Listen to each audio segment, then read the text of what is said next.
देखिए,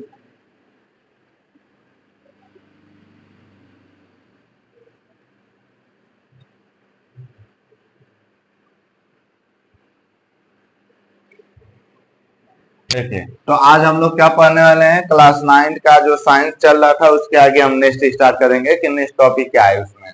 तो आज का मेरा टॉपिक है गैस अवस्था। हम दो टॉपिक पढ़ लिए हैं, ठोस अवस्था और द्रव अवस्था। आज हम पढ़ेंगे गैस अवस्था, जिसको हम क्या कहते हैं, गैस स्टेट।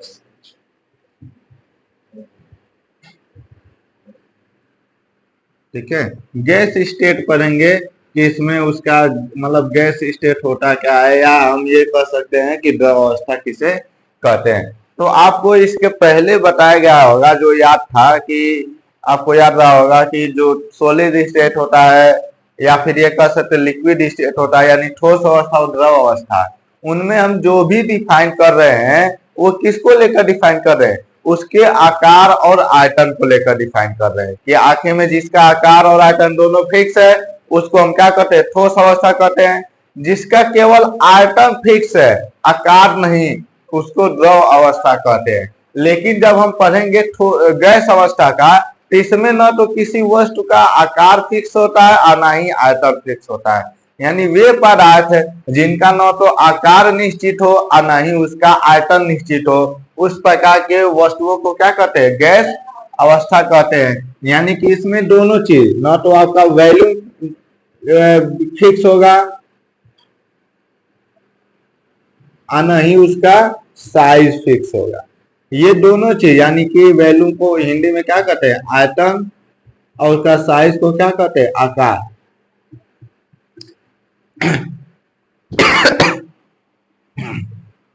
जिस वस्तु का ये दोनों क्या हो, निश्चित न हो, ठीक है ना, यानी कि निश्चित न हो, यानी निश्चित मतलब कोई भी इसका फिक्स नहीं है। कोई भी ऐसा ऑब्जेक्ट जिसका न तो उसका वॉल्यूम फिक्स हो और नहीं उसका साइज फिक्स हो, आकार और आयतन दोनों ना फिक्स हो, उस प्रकार के स्टेट को हम क्या कहते हैं, गैस अवस्था कहते हैं। तो गैस अवस्था के बारे में हम नेक्स्ट टॉपिक क्या पढ़ेंगे, पहला टॉपिक हम ये पढ़ेंगे कि गैस में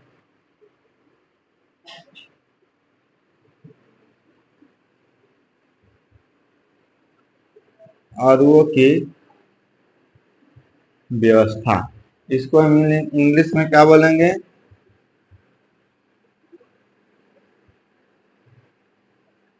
arrangement of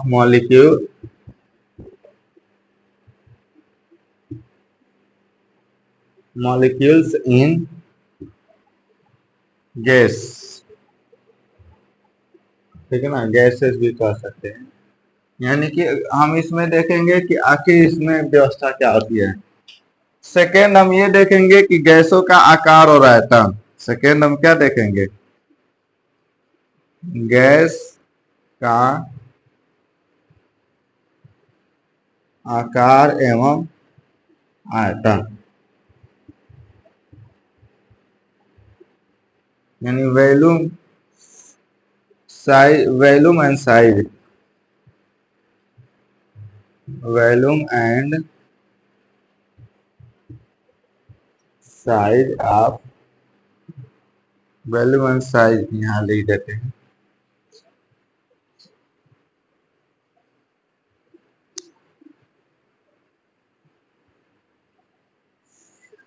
size of gas.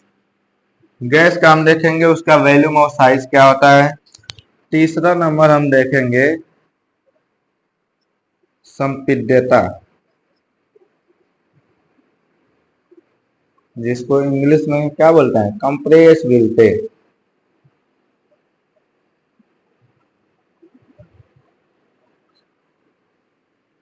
उसका फोर्थ नंबर हम क्या देखेंगे,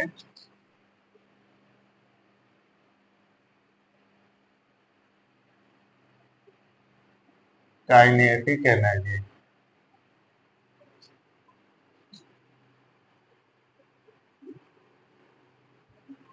काइनेटिक एनर्जी, 5 नंबर हम क्या देखेंगे? 5 नंबर है घनत्व।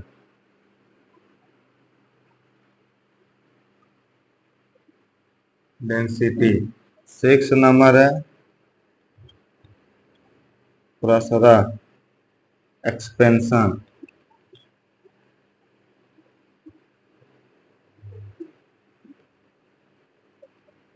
तो ये सब पॉइंट है जो कि हमें इसमें क्या करना है, कवर करना है कि आखिर क्या होता है। गैस अवस्था, जैसे कि लिक्विड अवस्था में हम लोग एग्जाम्पल दिए थे, क्या क्या दिए थे? दूध दिए थे, पानी दिए थे, जल, और ये एल्कोहल था, केरोसिन था, ये सब वस्तुएं थी, ठीक है ना। तो ऐसे ही गैस अवस्था में क्या जाएगा, जैसे हम जानते हैं ऑक्सीजन, हाइड्रोजन, नाइट्रोजन, ये सब क्या है? गैसेस हैं, ठीक है ना। तो ये सब इसमें क्या आ जाएंगे? एग्जाम्पल आ जाएंगे, जैसे कि नाइट्रोजन, नाइट्रोजन गैस, उसका क्या है? ऑक्सीजन, हाइड्रोजन, हाइड्रोजन आदि।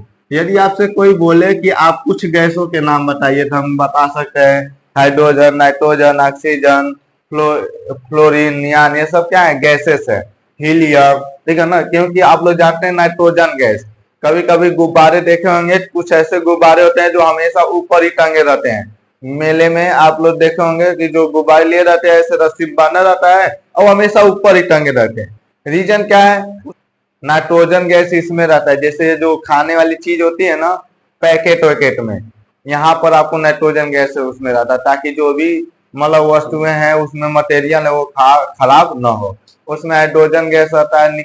ये कह सकते, निष्क्रिय कह सकते हैं या अक्रिय कह सकते हैं, वो हमेशा ऊपर ही रहती है, बहुत हल्की गैस होती है, जिसकी वजह से हाइड्रोजन जो गैस होती है बहुत हल्की होती है, सबसे हल्की।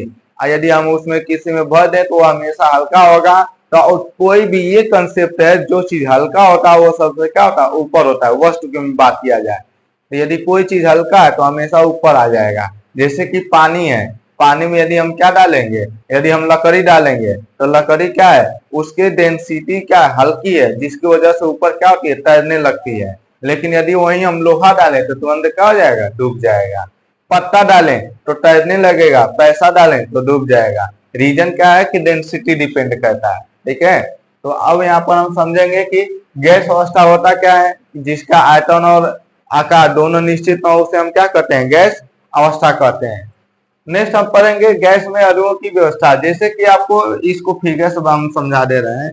ये मान लेते हैं कोई क्या वस्तु है, तो इसके कंपेरिजन में हम देख रहे थे पिछले वाले वीडियो में कि जो हमारा क्या था कि गैस अवस्था था, सॉरी, उसका ठोस अवस्था था और लिक्विड मतलब द्रव अवस्था था। तो उनके जो दोनों में थे, ठोस में तो और बहुत पास पास होते थे, लेकिन जब गैस की बात की है तो उसमें थोड़ा सा जो उसके पार्टिकल्स हैं, अणु हैं, मॉलिक्यूल हैं, वो धीरे धीरे थोड़ा दूर होते थे। और गैस की बात किया जाए तो इसमें जो अणु होंगे बहुत दूर दूर होंगे, ठीक है ना। इसके जो अणु होते हैं क्या होते हैं? बहुत दूर दूर होते हैं। यानी हम ये कह सकते हैं कि इनके अणुओं के बीच में जो डिस्टेंस होता है, जो खाली जगह होता है, वो क्या होता है? बहुत अधिक होता है। और यहाँ पर जो भी इसमें जो मॉलिक्यूल है, इनके बीच के जो दूरी होती है वो क्या होती है? बहुत ज्यादा होती है। और जब बहुत ज्यादा होगी तो इसमें जो फ्री स्पेस है, यानी इनमें जो मॉलिक्यूल के बीच में खाली जगह है, वो बहुत अधिक पाया जाएगा। और बहुत अधिक पाया जाएगा, बहुत दूर होने के कारण इनमें आकर्षक बल बहुत कम लगता है, क्योंकि हम जानते हैं जैसे इनकी दूरी कम होती है वैसे बल क्या होता है? बढ़ता है। लेकिन यहाँ पर तो धीरे धीरे मॉलिक्यूल का दूरी क्या हो रहा है? बढ़ रहा है। तो इनमें जो फोर्स लगता है, इंटरमॉलिक्यूलर फोर्स, अंतर आणविक बल, वो क्या होता है? धीरे धीरे कम होता जाता है, ठीक है। तो हम इसमें देखेंगे कि जो भी मतलब मॉलिक्यूल है, इनके बीच की जो दूरी क्या है? बहुत अधिक होने के नाते इनमें जो बल लगता है, अंतर आणविक बल, अंतर आणविक बल, जिसको हम क्या बोलते हैं? इंटरमॉलिक्यूलर फोर्स,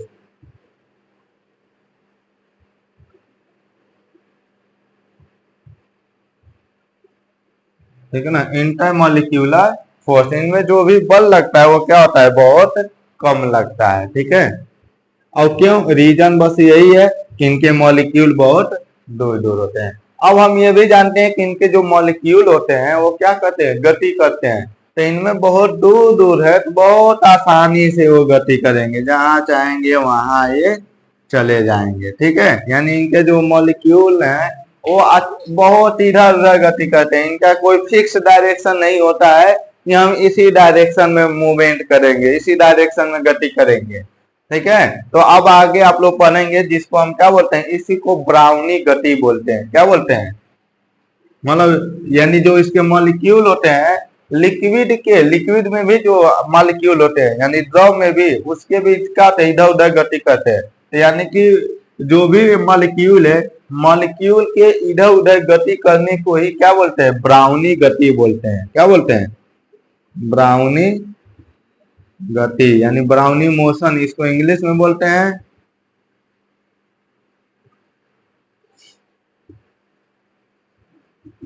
ब्राउनी मोशन, या इसी को कभी कभी जिग जैग मोशन बोल दिया जाता है। क्या बोला जाता है, जिग जैग मोशन। ठीक है ना, यानी इधर उधर गति करने वाले मॉलिक्यूल को इधर उधर गति करने के स्थिति को या प्रोसेस को या अवस्था को हम क्या कहते हैं, जिग जैग मोशन या ब्राउनी गति या ब्राउनी मोशन कहते हैं। ठीक है, अब हम देखेंगे गैस का आयतन और आकार। अभी आपको डिफिनेशन में ही बता दिया गया है कि जो गैस होते हैं इनका न तो आकार निश्चित होता है और न ही इसका आयतन निश्चित होता है। तो इनमें ये दोनों चीज क्या होते हैं, निश्चित नहीं होते, यानी कि अनिश्चित होते हैं। अनिश्चित, यानी हम ये कह सकते हैं इनडिफिनिट होता है। ठीक है ना, क्या होता है, इनडिफिनिट होता है। इनडिफिनिट मतलब होता है अनिश्चित, इसका कोई फिक्स वैल्यू न हो। इसका मीनिंग ये निकलता है कि जो फिक्स न हो। ठीक है, इसको हम क्या कहते हैं, यानी कि इनका जो दोनों चीज, न तो आकार फिक्स होता है, न ही इसका आयतन फिक्स होता है। यानी दोनों, न आकार न आयतन, ये दोनों आपका फिक्स नहीं होता है गैस का। तो हम यहाँ पर यही जानेंगे कि जो गैस होता है इसका न तो आपका वॉल्यूम फिक्स होता है और न ही उसका साइज फिक्स होता है। नेक्स्ट क्या है, संपीड्यता, कंप्रेसिबिलिटी। आपको कंप्रेसिबिलिटी का मीनिंग बता दिया गया था कि कोई भी यदि वस्तु है उसको कंप्रेस करके उसका शेप और साइज को कम करने के प्रोसेस को क्या बोलते हैं, संपीड्यता बोलते हैं। यहाँ गैस में संपीड्यता बहुत ज्यादा होती है। ठीक है ना, इसमें संपीड्यता क्या होती है, बहुत अधिक होती है, क्योंकि इसके जो मॉलिक्यूल होते हैं बहुत दूर दूर होते हैं। जब इसको सभी डायरेक्शन से जब हम प्रेशर लगाएंगे तो धीरे धीरे ये पास आएंगे और गैस से बन जाएंगे लिक्विड में, और लिक्विड से बन जाएंगे ठोस में। ठीक है ना, जैसे आप लोग ये देखते होंगे कि घर पे खाना बनता है ना, तो जब खाना बनता है तो जो भी मतलब कुकर में या कहीं पर भी जो हम नीचे से आग लगाते हैं तो धीरे धीरे जो जल है वाष्प बन जाता है। लेकिन वाष्प बनने के यदि ऊपर हम क्या रख दे, कोई एक यानी प्लेट रख दे, तो वही जो वाष्प है वहां जाकर क्या हो जाता है, ठंडा हो जाता है। नीचे तो बहुत गर्म होता है, लेकिन ऊपर प्लेट के ऊपर आकर ठंडा हो जाता है, तो वही गैस ऊपर क्या बन जाता है, लिक्विड बन जाता है। और लिक्विड को यदि हम फ्रिज में डाल दें तो धीरे धीरे क्या बन जाएगा, सॉलिड बन जाएगा। तो उसका जो भी मीठी मतलब ये कह सकते हैं कि जो उसका वॉल्यूम होता है, आयतन होता है, धीरे धीरे क्या हो जाता है, कम हो जाता है। और किसकी वजह से, कंप्रेस करने की वजह से, यानी संपीड्यता की वजह से। ठीक है, यानी कि इसमें जो संपीड्यता कैरेक्टर होता है वो क्या होता है, हाई होता है। हाई यानी कि उच्च होता है। ठीक है, कोई डाउट? देखिए नेक्स्ट हम पढ़ेंगे गतिज ऊर्जा, काइनेटिक एनर्जी।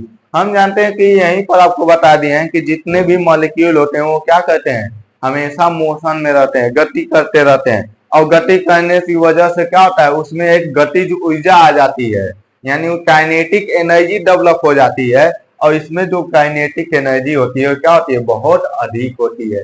ठोस में तो सबसे कम होते थे, द्रव में उससे ज्यादा, लेकिन गैस में सबसे ज्यादा काइनेटिक एनर्जी होगी। ठीक है, यानी इसमें काइनेटिक एनर्जी क्या होती है,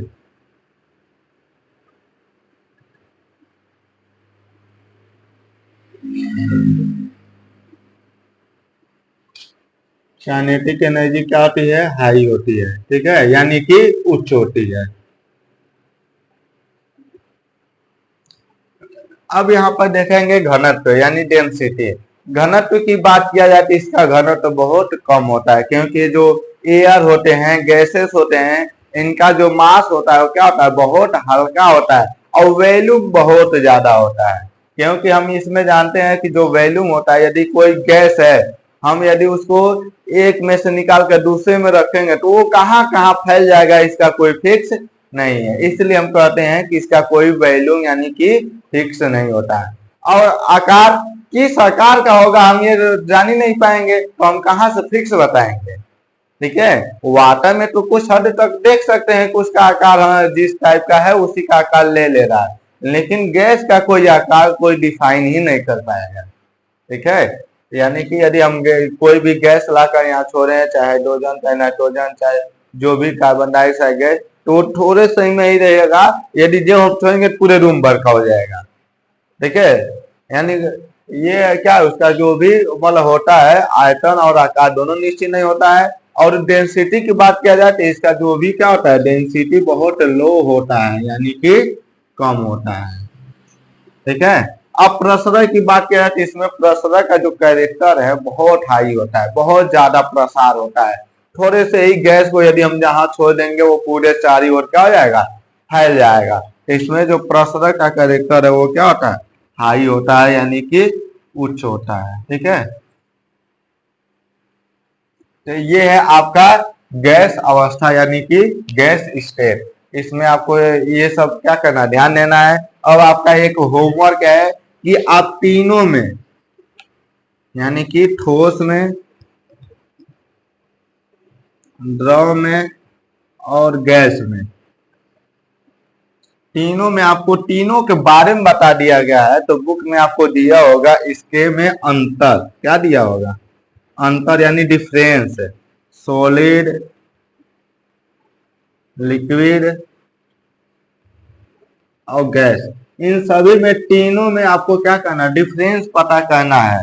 और डिफरेंस होने मतलब डिफरेंस का मीनिंग ये है कि इन सब में क्या अलग अलग है, क्या ये एक दूसरे से कैसे अलग है, ये आपको पता करके लाना है। जो पॉइंट नहीं समझ में आएगा वो आपको एक्सप्लेन कर दिया जाएगा। ठीक है, तो तब तक इसको नोट कीजिए।